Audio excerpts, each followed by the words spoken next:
Backstage with Robert Emery.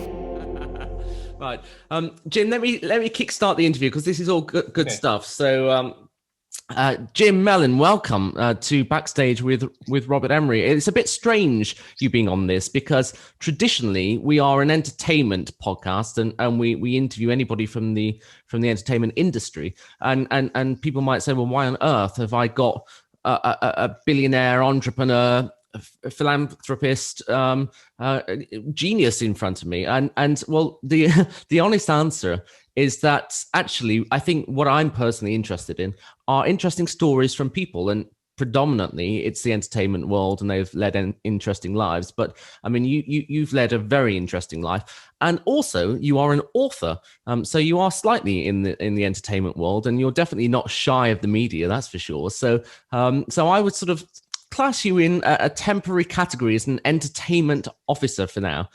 So welcome. Thank you. Yes, Thank you. ta-da, there we go. Yeah, exactly. Yeah. You're no longer a businessman. You're an entertainment officer. So just for everybody, a bit of background on Jim.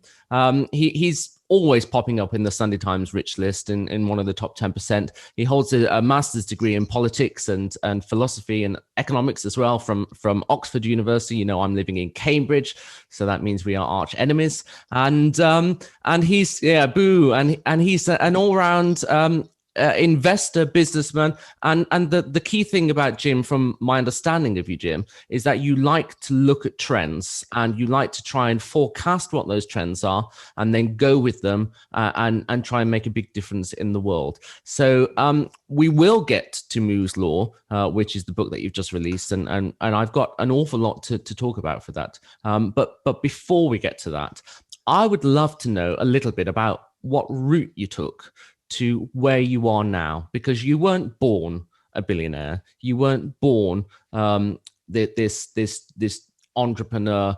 You were, born a human like the rest of us. And I mean, that's a very stupid thing to say, but you know what I mean. And so I'd love to born a puppy, no. Yeah. So I'd love to know just what your quick route is to where you are today. How it's happened. Okay. Thanks, Robert. I left university at a time when things were good for graduates, and I got offered a few jobs. One of them was overseas, and that's the job I wanted. I didn't want to be based in the UK, partly because my dad was a diplomat, and so we always traveled around, and I just wanted to be out of the UK, not because I don't like the UK, but because I just like traveling. And so I got a job in Hong Kong, went there. It happened to be in fund management. I didn't know the first thing about it. And then they sent me to San Francisco, where I was for 4 years. And then, I was a fund manager for quite a long time. And then I made enough money so that I could buy this house here in Ibiza in 1989. And then I started branching out into other stuff. So I've been involved in mining, property, and most recently biotech, which has led on to the food area, because the stuff that we're investing in food is largely born out of biotech processes. And honestly, if I could just describe the way in which I think luck has played a very big part in it. I think reading intensely. So I always think that there are three key things that anyone needs to do if they want to be a successful entrepreneur, or indeed successful in anything at all. They have to be curious. You have to read a lot. You have to, look at information flows. I mean, I don't mean going on to Facebook, QAnon pages or anything like that, but, factual information that's really interesting, opinion pieces that are really interesting, and just keep on reading. You have to be adaptable. Obviously, in the modern world, everything is changing. I mean, you as a musician know that above almost anyone else. And then you have to have what I call application, which is basically hard work. You're just not going to get money in the bank by playing GameStop shares or Robin Hood stuff. It just doesn't happen. It might happen for 3 or 4 people. The chances of people getting richer are less than winning the national lottery if you try and go down the path of lazy wealth coming into your lap. It doesn't happen. Look, I just want to stop you there for a second. The whole reading thing is an interesting thing. I mean, I'm sure you know about Bill Gates has his yearly pilgrimage to a house on a lake where he just shuts himself away for a week and reads. And he famously carries this sort of totem bag around with him with books and books and books and books and books. Do you do anything like that? Do you sort of have a reading week every year where you shut yourself away into a darkened room and digest the world's information? Or is it just sort of a constant flow whenever you've got time? It's a constant flow. And unfortunately, I'm just nothing like Bill Gates. I will tell you a little anecdote, actually. I haven't told, I don't think I've told anyone, or many people about it, but I once, when I was young, I went to a conference in Palm Springs, not Palm Beach, but Palm Springs, which is in a sort of deserty type part of California. And Bill Gates was speaking there, and he was young as well. I mean, he was a few years older than me. And also Steve Jobs was speaking there as well. And at the end of the conference, because I was covering US tech, and it was all kind of nascent at the time, mid-1980s. And at the end of the conference, I got on the plane back to San Francisco, and it was an airline called PSA, and got on, and I actually was sitting on my own. But in front of me, and this is the honest truth, in front of me were the two of them, Jobs and Gates, sitting together. Wow. Now, that is extraordinary because, as I understand, they didn't like each other, but they were gabbing away. And the second thing is that was a lost opportunity for me, because look, how would my life have changed if I'd actually become friends with those two rather than observing them at a petrified distance? So you didn't plug up the courage to go and say hi? I didn't, and so that is one of my many regrets. Yeah. But but anyway, so I do read, but I guess Bill Gates is much more cerebral. I mean, he's a polymath. He's reading everything. I'm trying to find new super trends that I can create something around. And so I have a regular magazine list that I read every single week, and it's a duty of mine to get through that list. I read all the main newspapers, including even foreign language ones. I kind of glance at, and then I read books that kind of interest me. But like you, I'm guessing, especially you, parent of young children, there isn't. We just are so far behind on the reading that we have. I mean, I have stacks and stacks of books, and just can't read them, even though I'm a very fast reader. I know it's frustrating, isn't it? I mean, I've got like a pile of books that I've got on a list to read this year, and I had the same last year, and I managed about 40% of it. It's very frustrating. One of the things I've always wanted to do is learn how to speed read. And I did learn how to do that. You did learn. I can do that. Yeah, and there's a thing. Look, I don't know if it's still called that, but when I was at school a long time ago, the best course I ever took was something called dynamic reading. Right. And the guy teaches you, I think it was about 10 lessons. He teaches you to initially you trace the paper with your finger, and then eventually your eyes do it for you. And it has the advantage you can get through a book in about an hour, a reasonable sized book. The disadvantage is you don't read the words really, you just pick out the highlights. But do you still digest it though? Well, I pick out the highlight. I'm really good at that. So I think my only skill is competent plagiarism, with a kind of heuristic element that X's out all the stuff I don't need to know. Yeah. I'm reading Craig Brown's book about the Beatles at the moment. And I say reading, I'm about 10 pages into it. Oh yeah. Yeah. That looks like it's bigger than the Bible basically, but I should be able to read that by the end of the weekend because of this dynamic reading. Wow. Okay. So try this dynamic reading. I will do. Yeah. I need to look into it because, my reading is not fast. So it's a problem. Just going back about your route for a second. I want to just dig into that a little bit more, because when I look at my life and my path and my career, there was one singular moment, which had the most dramatic effect on my career and really took my career off into the stratosphere. And it's this. It was written in the stars, really. I was a 10-year-old boy. I went to London for the first time ever. I grew up in Birmingham. I went to London for the first time ever to the London Palladium to see an Andrew Lloyd Webber production of Joseph. And when I was there, I fell in love with theatre. I fell in love with the music. And I've got a program from me as a 10-year-old boy with the Joseph program. And I circled the name of the musical supervisor and the musical director called Michael Reed. And I circled his name as a 10-year-old boy, and I said, this is what I want to do when I grow older.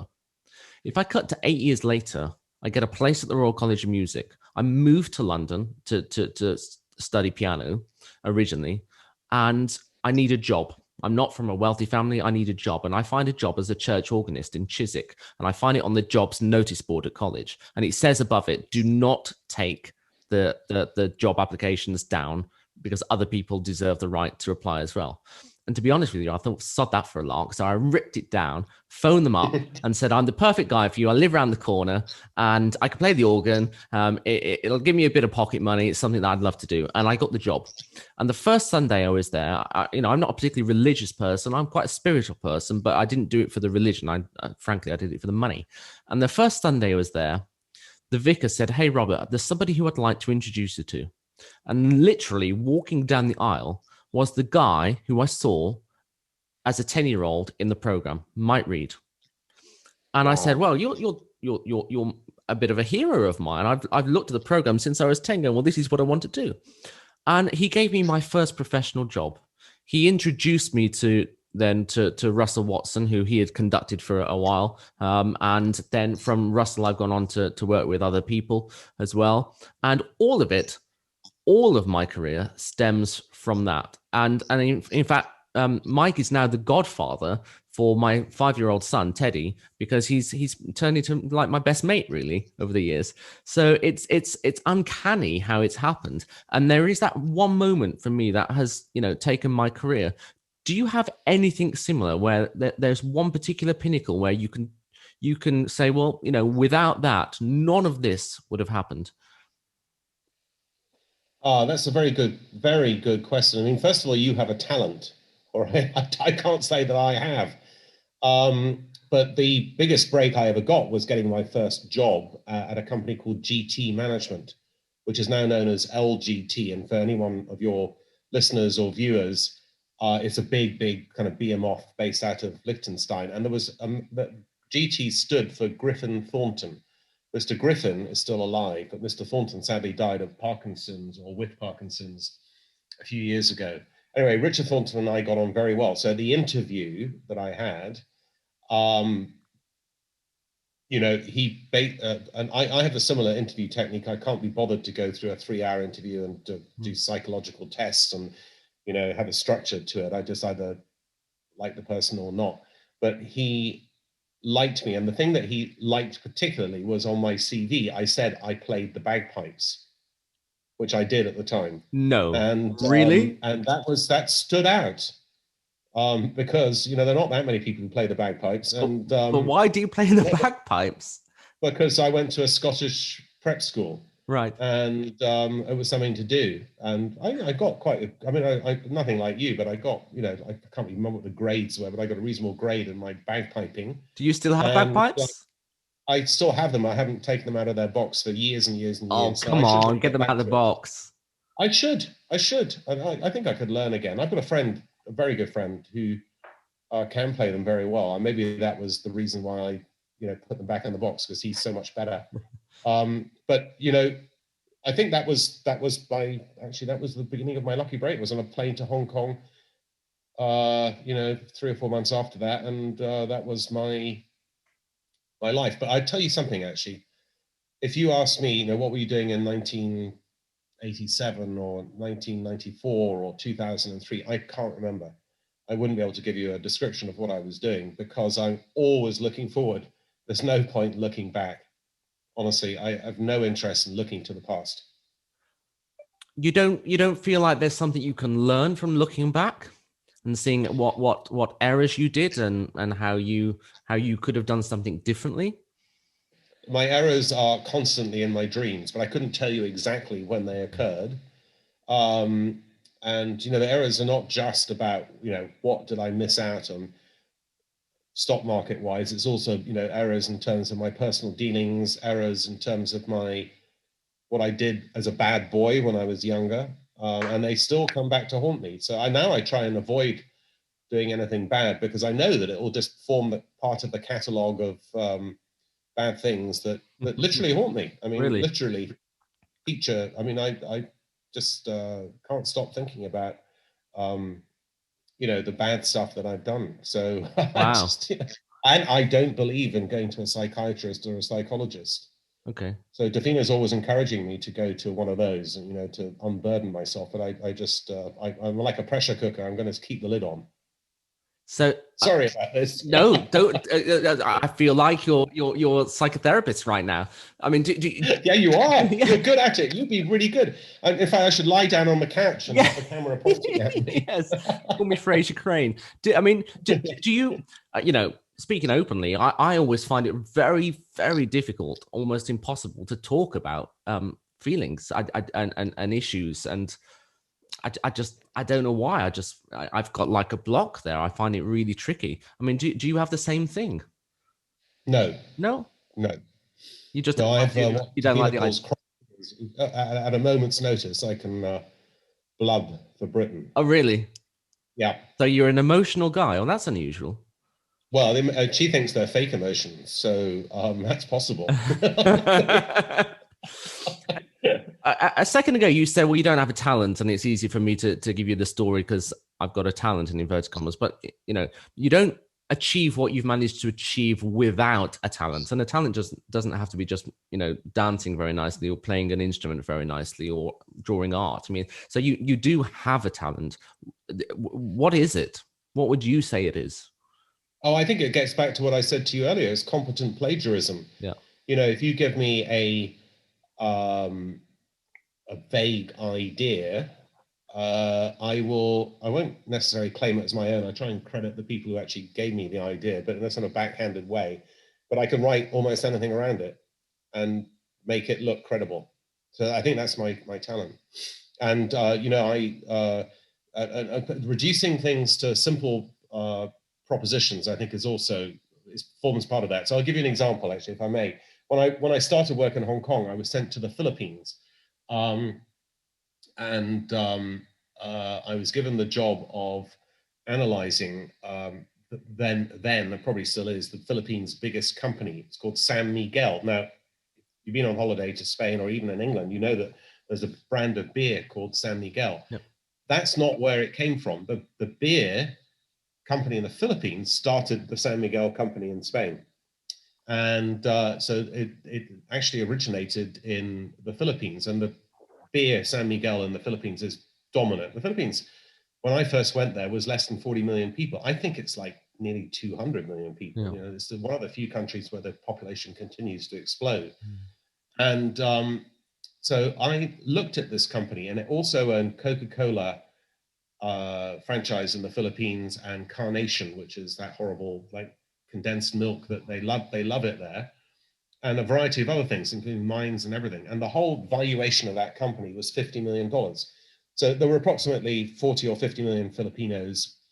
And the way that I put this, which encouraged my company to buy 10% of the company, was that we were paying $1 per Filipino to buy the entirety of their beer consumption, their milk consumption, and their Coca-Cola and soft drink consumption.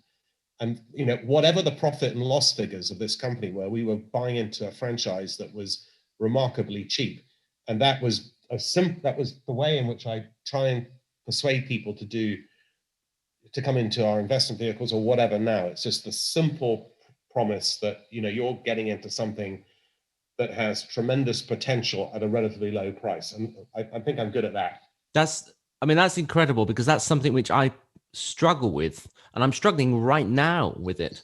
I've got, at the beginning of lockdown, I set up a charity called getmusiciansworking.org to try and raise funds for a third of all professional musicians who are considering leaving the business because they can't afford to be a musician anymore, which is crazy. And B, that same third of people have not been able to access any of the government support available for whatever reason. So I'm desperately trying to, I've been doing radio interviews, television interviews all over the shop to try and raise money for it.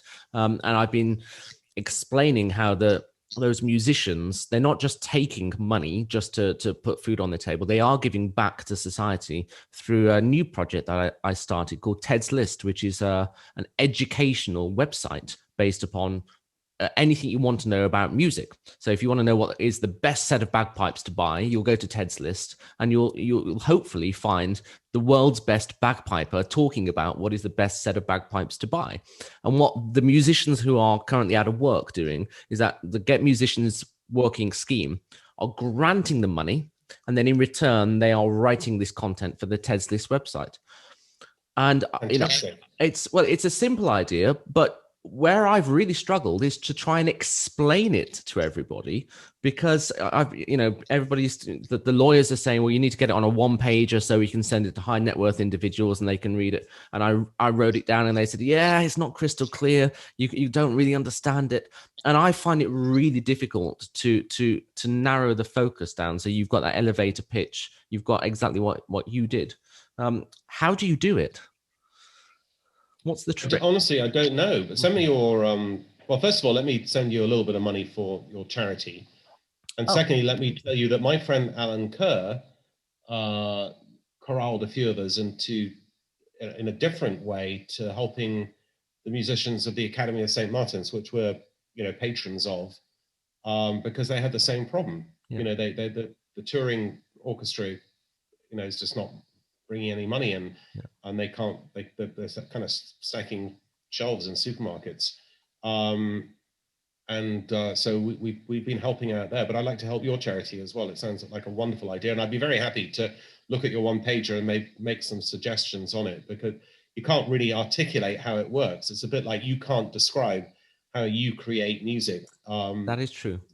And it's the same thing. If you asked me what my talent was, I suppose it's like reducing complex problems to simple sound bites relatively easily. Well, do you know what I mean? Thank you for the generous offer, and the thing that is most valuable is the fact that you're willing to look at that one pager. So thank you, and I will take you up on that.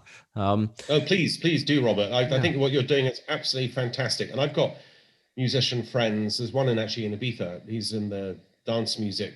And, they're despairing. And they're despairing partly because, there's no live performance.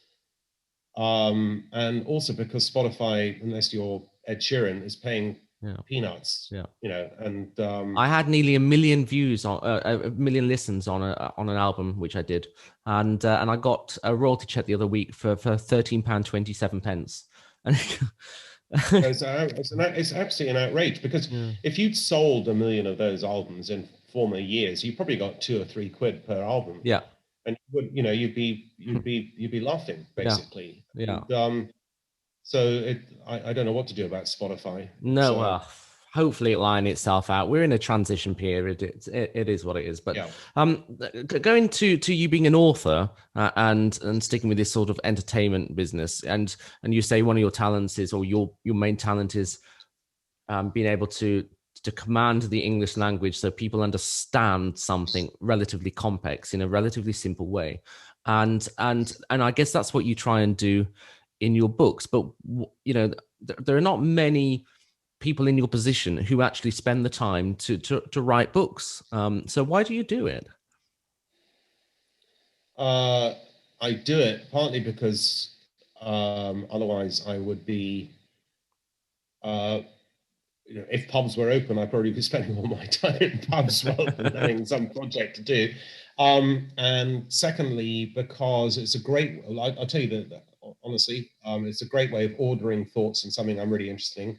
And it's a great way of getting access to people who otherwise wouldn't talk to you or might not talk to you. So in the case of Moore's Law, which is about, the new agrarian revolution, I interviewed 35 people over the course of the lockdown and one of the previous lockdowns, and they were people who wouldn't necessarily have spoken to me unless I was an author of a book on the subject, because there's really no one who doesn't want to be in a book, in a good way, and then it's a niche. You can't make. It's like with Spotify, you can't make any money writing these books. And, no, it's not going to be the next Harry Potter, is it? The proceeds are going to a charity, so I feel quite good about that. And, so it's actually a very clever vehicle for you that you can order your thoughts about your next investment angle, But B, also the fact that you can create a company and develop the idea, the fundamental idea that you're investigating through the people that you are approaching in the book. That's a very clever thing to do. Yeah. So, I mean, the previous one was called Juvenescence, and Yeah. it's about the science of longevity. Yeah. I And have that. was about 3 years ago. Oh, Yeah, great. I have that. And fast forward. Juvenescence is now a company. Yeah.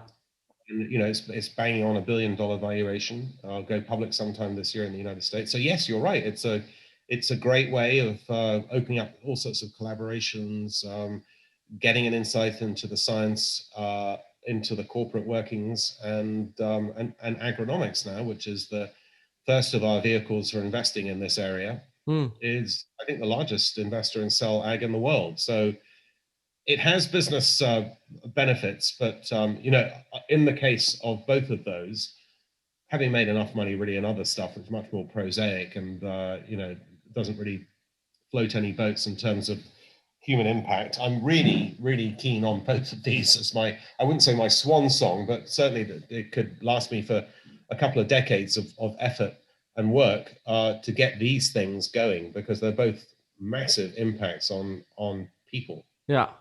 But I mean, you've got your finger in a lot of pies. How do you juggle all those balls at once? How do you keep ultra productive? What is your system? What's your method? Do you have like the goddess of assistance somewhere who is helping you out, or what? How does it work?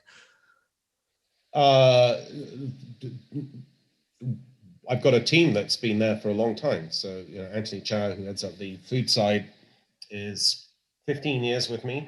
Denamika's now, I think, nearly 30 years.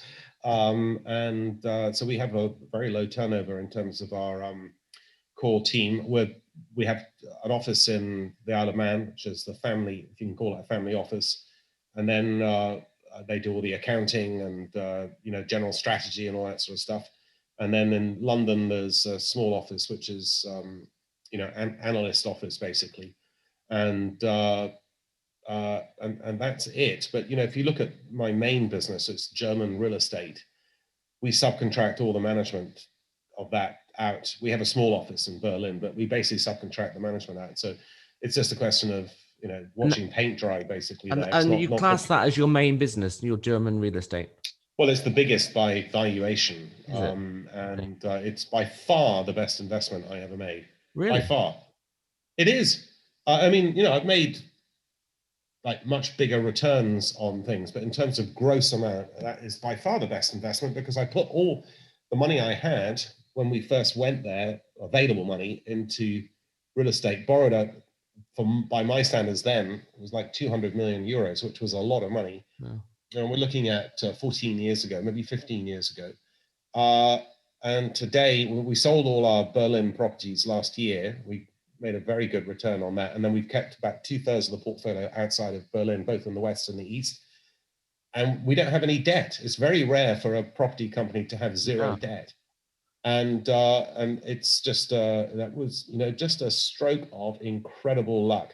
And my German friends, when I was buying this, would say, oh, no one's buying in Germany. And now it's the hottest property market on the planet. Yeah. And do you know why it's so hot, Robert? Have a guess. I have no. I mean, I work in Germany an awful lot, so I know Germany and I work in Berlin a lot. But I've got no idea why it's the hottest property place on the planet. No, I don't know. Okay, I mean, I may be exaggerating, but I think it is the hottest main market. Yeah. And the reason is because Germans have had a culture of renting. They would rent their places. Yes. And now interest rates are so low, and they're negative, actually. If you've got more than 100,000 euros in the bank account, they charge you 0.5% a year to have the money, that they're looking for some sort of return. So a lot of people who are formerly renting are either buying their place or buying another place to rent out themselves. And that's why, having been absolutely moribund, the property market is just on fire at the moment. And because of they've got huge savings, the Germans, they're kind of like squirrelers of money, not like the British who like to spend money. And they're beginning to look, or they have been beginning to look at property as an alternative to cash. I mean, you must think that Berlin has sort of topped, because otherwise you wouldn't have, I mean, unless there's another reason why you needed the cash, but otherwise you wouldn't have sold all your properties there. So do you think then, Germany is approaching, a level where it might start to descend for property prices then? That's a good question. I'll tell you what, the reason I sold in Berlin was because it's a very different market to the rest of Germany. It's kind of, there's a quasi-communist movement going on there, and it has a higher percentage of renters than owners anywhere else in Germany. And there was the city government was about to impose a rent freeze, so that if you lived in the property for 20 years, you'd never have a rent rise. And so we saw all that stuff coming, and so we sold. I don't know if Berlin property has gone up or down since I sold, but it was at the time, it looked like a really good sell. But of course, then we got so much cash, we were able to pay off all the debt that was associated with the rest of the properties. And now we just sit there with a pretty good and improving income. And that would not be possible in the UK. You could never build up what is effectively a dynastic level of income by playing around in the UK property market, because the property prices are too high. So if you were to start now, where in the world would you try and replicate what you've managed to achieve with Germany? Where would you be buying into? Well, from a property point of view, yes. Or from a property? I honestly, I think property is mispriced just about everywhere. It's too expensive. Okay. I think that we're living in a world where the governments around central banks which are basically arms of government in many cases, just printing money in an unbelievable fashion. I mean, US money supply in the last year has gone up by 23%. All that money and the idea is it's going to support economies, but it also creates inflation. And the early beneficiaries of that inflation are commodities. So you've had the rise in the price of gold, silver, and all sorts of other commodities. Even oil has rocketed in the last few months. And property. So you'd think that UK property would be on its knees because of the pandemic. Quite the reverse. There've been more transactions during this pandemic than in any other year, I think, and that's notwithstanding very punitive stamp duties and everything. It's because there's too much money sloshing around. Yeah, I mean, it is crazy, and you're very good at predicting all these things clearly, which is how you've made a ton of cash. So in your book that you wrote in 2005, Wake Up, you predicted the global financial crisis of 2008-9. So if I had to pin you down right now and say, well, look, what's just happened in the past 12 months, where would we be in 12 months from now? What would be your prediction for the world, for global markets, for in just general? That's a good question. Look, I think that we've got to separate what's going to happen to the economies from the stock market. The stock market is an anticipatory vehicle. It looks forward, and when you get to wherever you're going to go, by then it's already looking forward again. So my general view, for what it's worth, is that if we look at the UK, we're going to have a very, very strong recovery. And it'll be the second half of this year. I mean, Andy Haldane of the Bank of England came out and said that today, but he's a perennial optimist. So I'm kind of trying to look at it from all sorts of angles. I would say we're going to have a very strong recovery. I would say that the lockdown sort of stocks that have done very well, the tech stocks, the Zoom type stocks, the Amazons and so forth, are going to be in for a much rockier ride as we come out. And that if you're interested in investing, by the British banks, I think Lloyd's I've been building up a good position in Lloyd's, not because it's a particularly well-run company, because it's not, but because it's dominant in the UK mortgage market. It's the biggest retail bank in the UK, and it doesn't have a speculative investment arm or big exposure to Europe or anywhere else, basically. So I put my money there, and I think we're going to go into a world of inflation.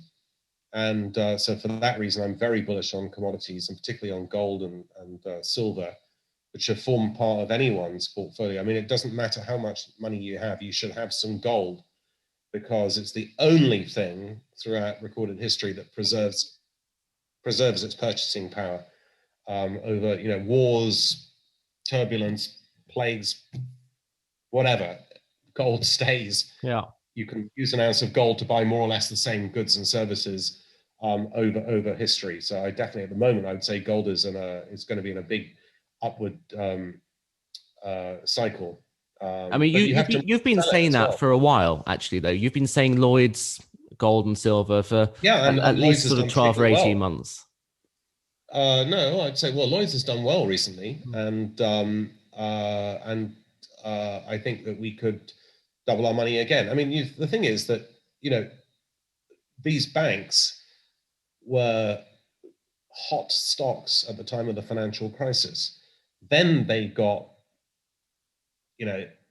gut punched by the crisis, and then they had to rebuild, and they had to rebuild their capital under a much greater regulatory scrutiny, plus pay back governments around the world. So, and they've been fined left, right, and center. So look at it this way: the banks have taken a lot of pain over the last 10 years. They've rebuilt their balance sheets. The pandemic, they've made provisions for it, but frankly speaking, I don't think it's going to be a big item for them going forward.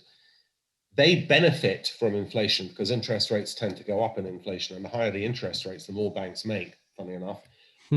And they're selling at fractions of their book value. So having been non-investable when they were go-go stocks in 2007, they are now, in my opinion, very investable. Now, who are the next ones that are going to be the banks of the future? And I think it's going to be the big tech companies. Now, I've been premature on that, but I think Facebook, Google, Amazon, and so forth are very easy targets for governments, partly because, of the bad things that they've been doing as well as the good things. And we know exactly what bad things they've been up to.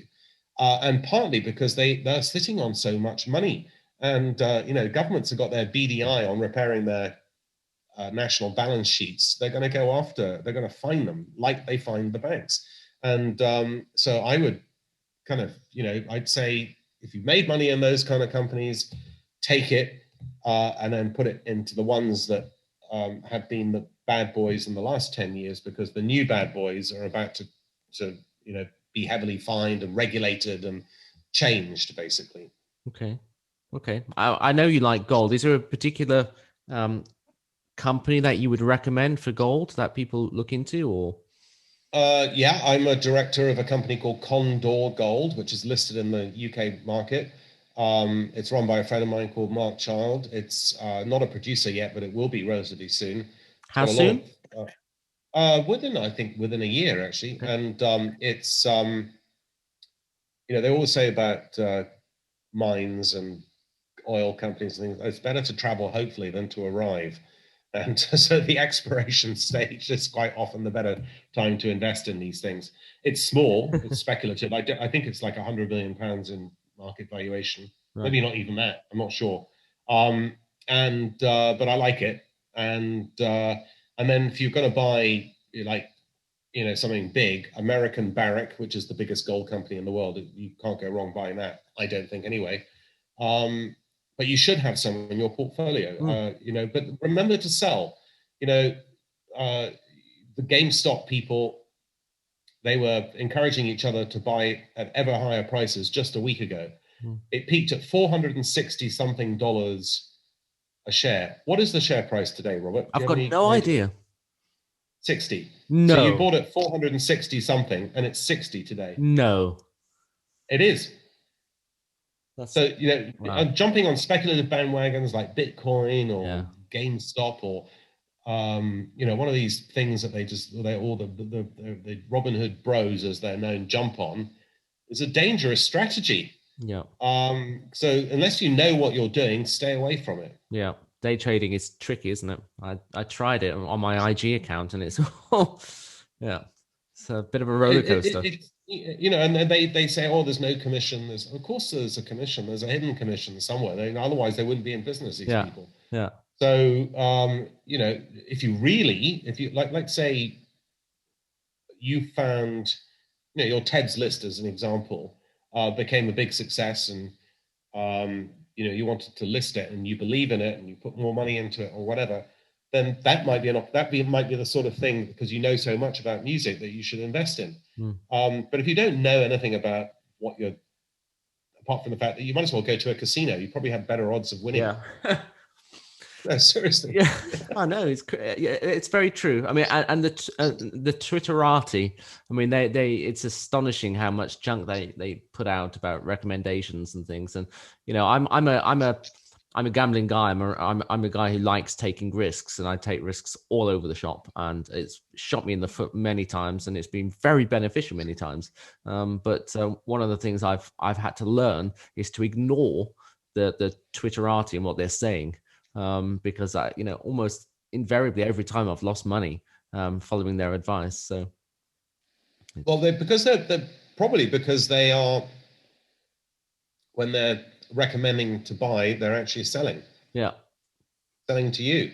Yeah, and so just you can't believe anything really, and the kind of rank level of ignorance that's on these chat rooms is astonishing to me. Yeah. I mean, I don't know if you know about GameStop, but it's basically a failing chain of physical shops that lose money year after year because they're trying to flog video cassettes of games, and people are buying them by just downloading them now. So what's the value there? I can see, and it went up to a valuation of more than $30 billion. That's crazy. I mean, if I'd been the owner of that, I'd have been selling my shares as fast as possible. But obviously, but you've got the same issue with Tesla. I mean, I've got a Tesla at home. I've got a Tesla X, and I love it. But there's absolutely no. I mean, I wish I had have invested when everybody was saying don't, because I'd be a gazillionaire by now. But I mean, it's just crazy. It's fanciful, isn't it? And at some point, these things have to crash. Surely they can't just keep them going up forever. And Well, I'll give you another example. I mean, I think we're probably off message here, but I think it might be interesting to your listeners. Richard Branson in the summer was supposed to be going bust, right? And he was mortgaging his Necker Island and trying to get money into Virgin Atlantic Airways and all that sort of stuff, and asking the government for loans left, right, and center.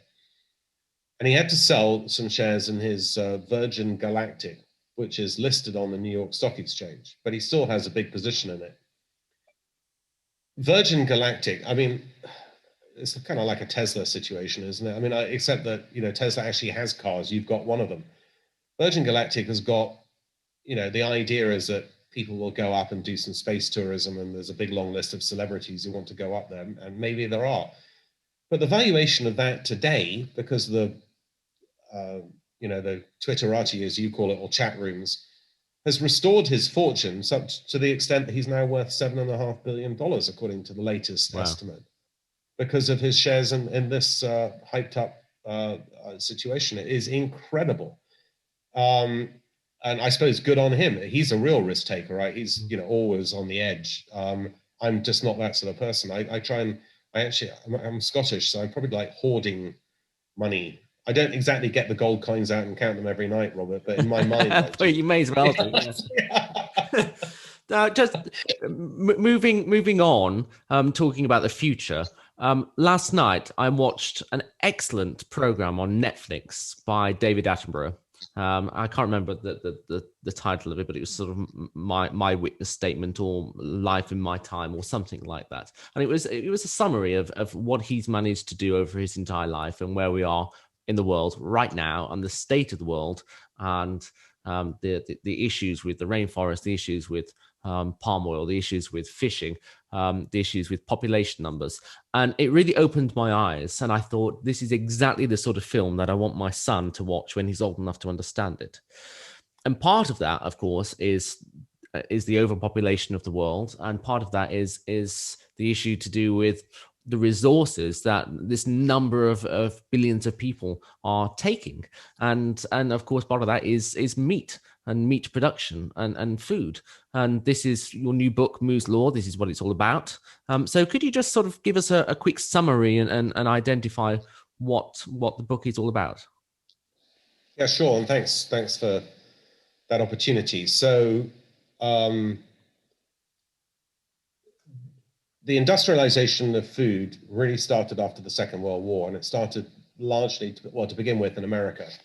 And today, 99% of meat in the United States is intensively reared.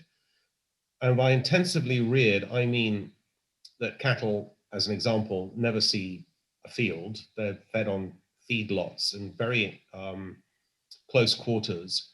And the only time they ever see the outdoors is on their way to having their, the stun gun killing them. And they are fed, as are all our farmed animals, with hormones and particularly antibiotics, which I'll describe in a second, are really bad for us. And that process of industrial farming has expanded to all species, basically. So even if you go to a supermarket and you think that it's kind of organic, or it's all locally sourced and blah blah blah, it's probably an industrial farm that has certain characteristics. Maybe the cat will get out once a year for a few days, but it's we're being misled in terms of most of the food that we're eating.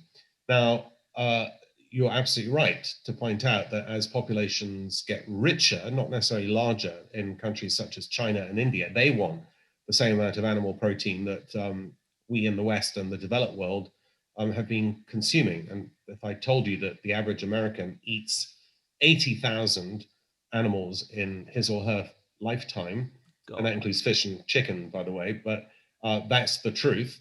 And you might also look at the fact that the average chicken is now 3 times the size it was in 1950 as a result of genetic engineering and hormones and antibiotic use. It can barely move.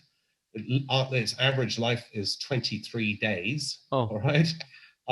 It's pretty. How do you think Tesco sells a chicken for £1? I mean, that's the way that these things are made. And the supply chains are extremely optimized and all this sort of stuff.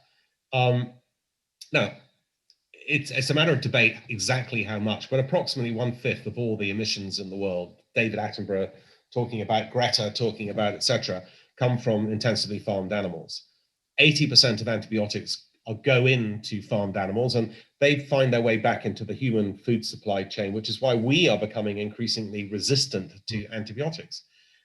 All pandemics have come from agricultural malpractice, mostly in the Far East. At the moment, we're suffering from a viral pandemic. Imagine if we had a bacterial pandemic where the antibiotics didn't work and the pharma companies haven't been inventing any new antibiotics because there's no money in it.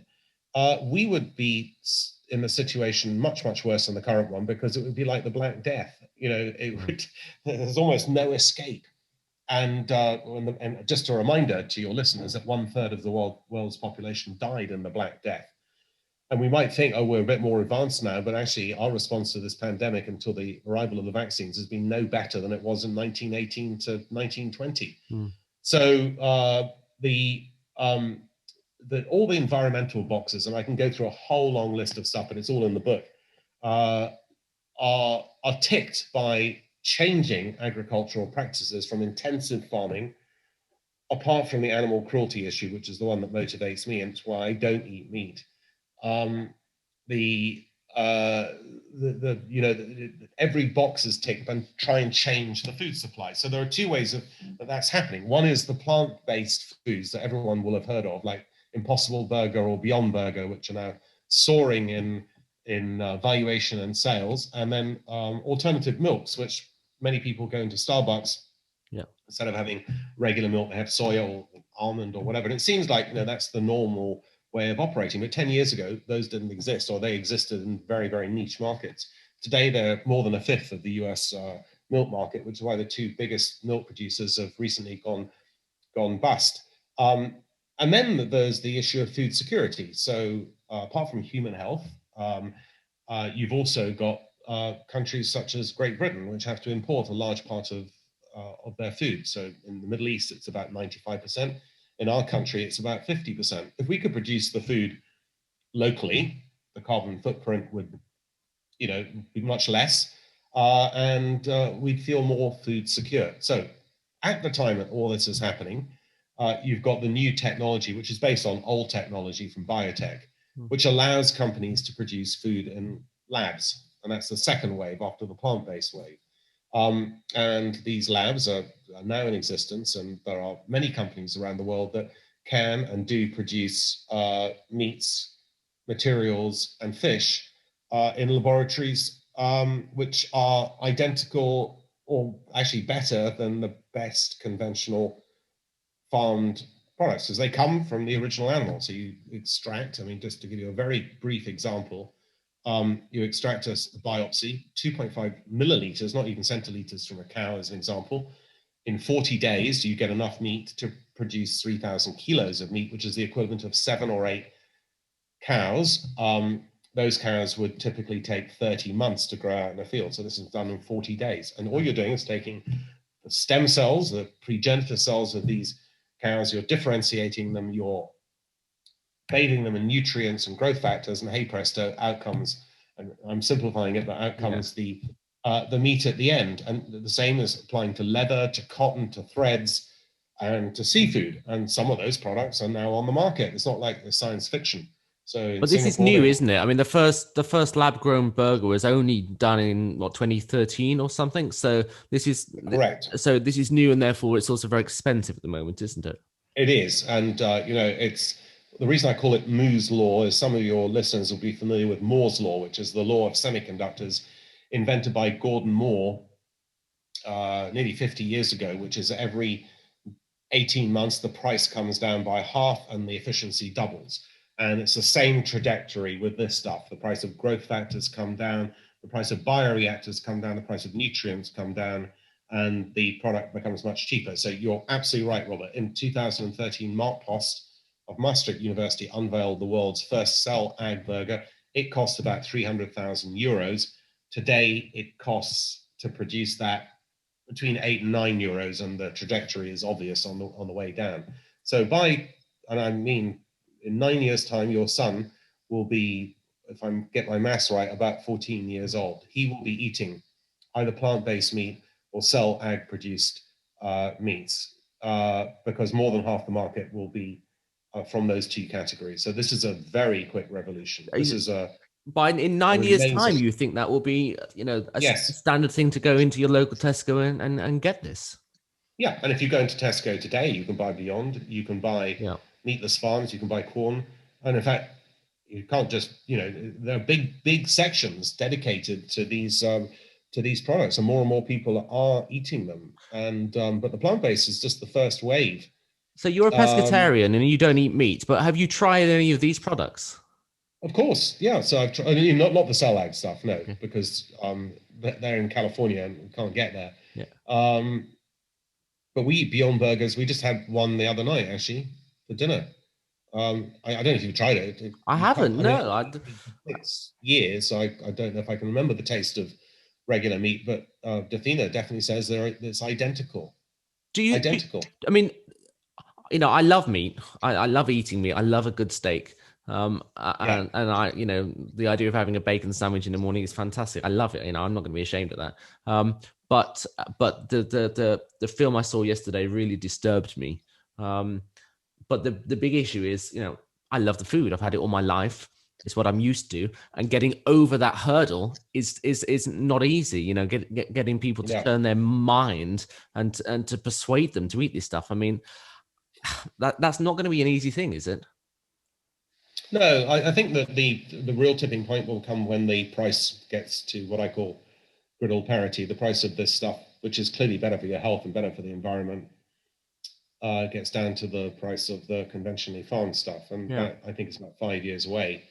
And even then, there will be people will be resistant to eating it. But we've it was only 10 years ago that, or not much more than 10 years ago, that the first smartphone came along. And look now, it's like it's been around forever. So I don't think it will be that long. And already you're getting the big meat producers investing in these small cell ag companies because they can see the writing on the wall. And it's coming. And just think of all the wonderful things that could be done as a result of not having intensive farming. You could liberate a lot of land for housing. You could rewild land. You could liberate literally 10 billion animals, which is what is on the planet at the moment, waiting to be slaughtered for our consumption, from a miserable life. I mean, none of them have a good life, really. Can I push you on And something, Jim? yeah, Two things. One is you're a pescatarian, so you do eat fish. But the thing that I yeah, found interesting last night in this documentary is that the world is being overfished and it's causing a massive problem, just like the meat is. So I'm intrigued at why you still eat fish. And then the second thing I just want to throw at you is that you're also into longevity and you're heavily investing and intrigued about that. And the idea that the human population lives longer is also um, not going to help the issue of too many humans living too long. And so you're an interesting character in an interesting position where we've got these elements of you with Moore's law, but you like the idea of longevity, and you also like eating fish still. So I just want to throw that back at you and see what your reaction is. well, they're good points. Okay, so on the subject of fish, there's nothing I can say other than that I'm hypocritical, and that this is a way of getting protein, and I don't feel as much affinity for fish as I do for animals. So, but by the end of this year, the products of Blue Nalu, which is the leading aquaculture, as they call them, company in the world, will be on the market in the United States. And I can tell you, I'll be ditching the regular fish and eating the shellfish. Great. So it's not very far away. Okay. And then I can feel good about it. Now, I will take issue, however, with the idea that if people live to 100 or 110 or 120, that the world gets overpopulated. We're already here. We are already alive. The people who are going to live to 110, 120 are here. The big issue in terms of population is not the exit point, it's the input point. It's how many children does each woman have around the world, the so-called fertility rate. And based on current fertility rates, the populations of many countries are going to shrink, not expand. There's only one continent in which the population is still expand or is likely to expand between now and 2100, and that's Africa. Everywhere else, the populations are going to shrink. So if you take Japan by 2100, the current population of about 120 million people, it'll be half. Yeah. Korea will be a third.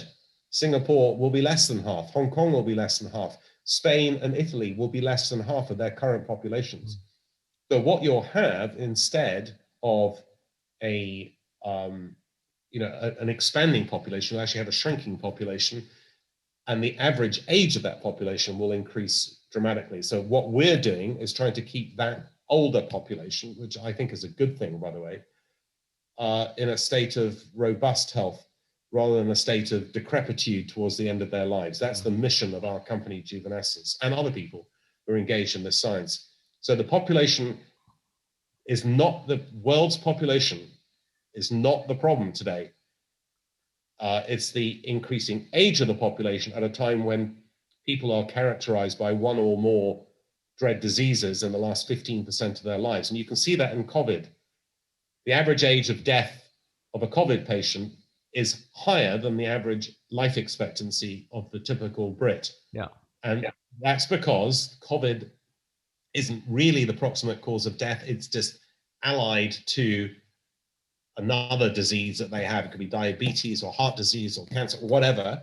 And it just accelerates the process of their exit from the planet. And it's so it's a kind of a grim reaper helper, basically. And do you think that you'll achieve that, or not you personally, but do you think we as a race will achieve what you're talking about in time for you to personally take advantage of it?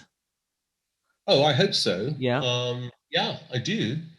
My dad's 92. Yeah. Pretty good health. I think that he might even benefit from it, actually. I mean, there's some stuff out there that's pretty compelling technology. I mean, I just want to, the elixir of youth has been sought for thousands of years, but it's only now that the science is catching up with the aspiration of people to live a longer and healthier life. And the COVID interrupts that in some ways, but in other ways, it's an accelerant. People can see frailty of old people is a big vulnerability point for society, and something needs to be done about it. I think that within 10 years, you'll have some longevity products in wide dispersion in the market.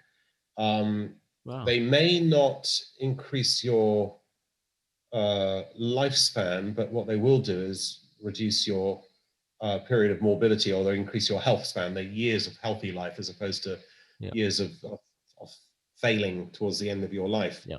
And that's coming. And if people don't believe me, then all they have to do is look at the last 8 years. In the last 8 years, since I first wrote my book, Cracking the Code, which is about biotech as it then was, you've had CRISPR-Cas9 come along, which most people will be familiar with gene editing. Yeah.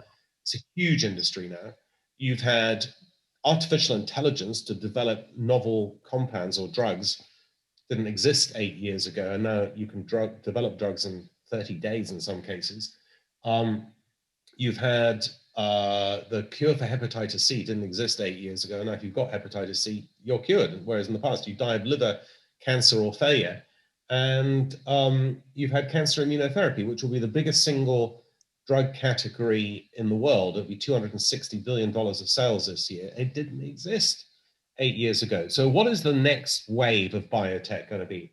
It's keeping people alive in a healthier condition at the end of their lives. It's the science of longevity. And I'm absolutely sure, whether it's us or other people plus us, it's going to be a huge industry.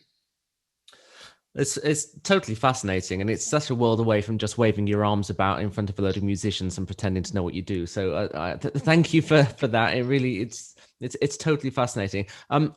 I've got to let you go because we're up on time. But just before, I've got just some really quick questions I want to ask you, Sure. and just if you can answer them as brief as you can. Who is the one person you would have loved to have met, or still would like to meet? I have met him briefly, but I'd like to spend proper time with Bill Gates. Okay. Do you have a hero, and is it Bill Gates, or is there somebody else who would be A current hero? Yeah. Bill Gates. Okay, fine. If you weren't a billionaire, investor, entrepreneur, what would you be?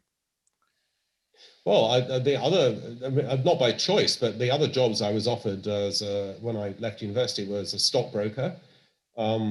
I don't know if they still exist in the old-fashioned form. I probably have had so many liquid lunches, I'd be dead by now. And I was also offered a job at Clark Shoes. Wow. Which I noticed has recently gone bankrupt. It had to be rescued. Yeah. And they were based in Somerset. So maybe I would be selling shoes in a shop. I don't know. I like the idea of you selling shoes. What I'd like to be doing is the sort of stuff that you do, Robert. Yeah, But, I'm a lucky boy. some people can do it and some people can't. But look, I can't complain. But as I said to you, I'm looking forward. I think this is a world of amazing opportunity. Your son will have to be curious, adaptable, and have application. But if he does all that, he's going to be in a world of amazing opportunity. Yeah, I don't doubt it. If you could have one thing in the world right now, what would it be?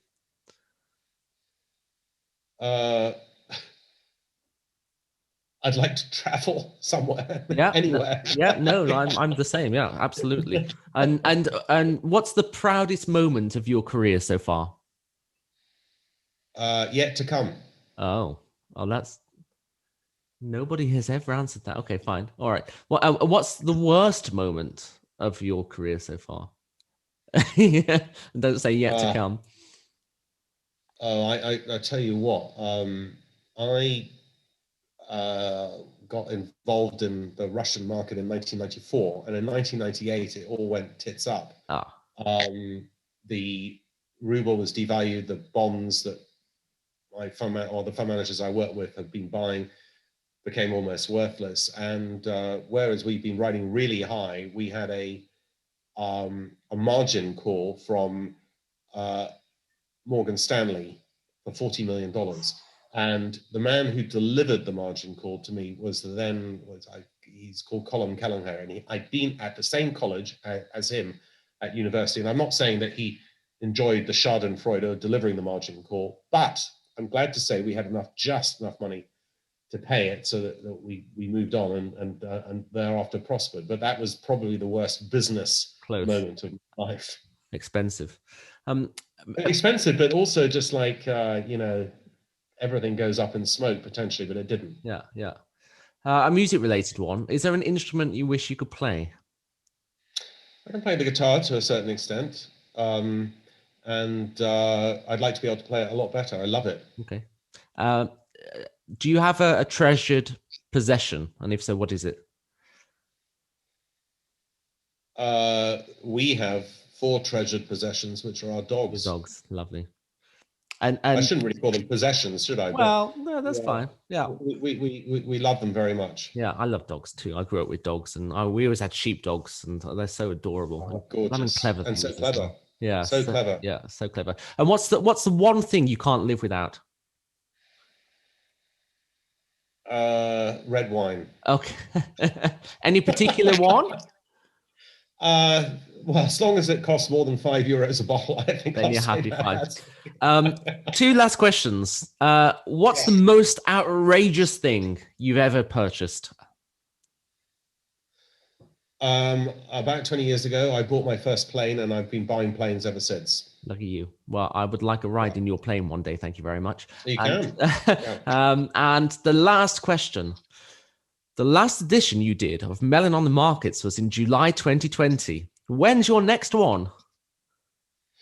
Because I'm moving now or I've been moved from a written one to being interviewed by Tim Corcoran or James Faulkner. Mm. So I'm doing them on videos. In fact, it's a very good question, Robert. I need to do another video update for.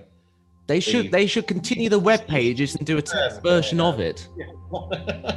Brilliant. Well, look, Jim, thank you very much. Robert, it's been such a pleasure to talk to you. I really appreciate your time. Thank you. I love talking to you. Thank you very much indeed. Thank you. Bye.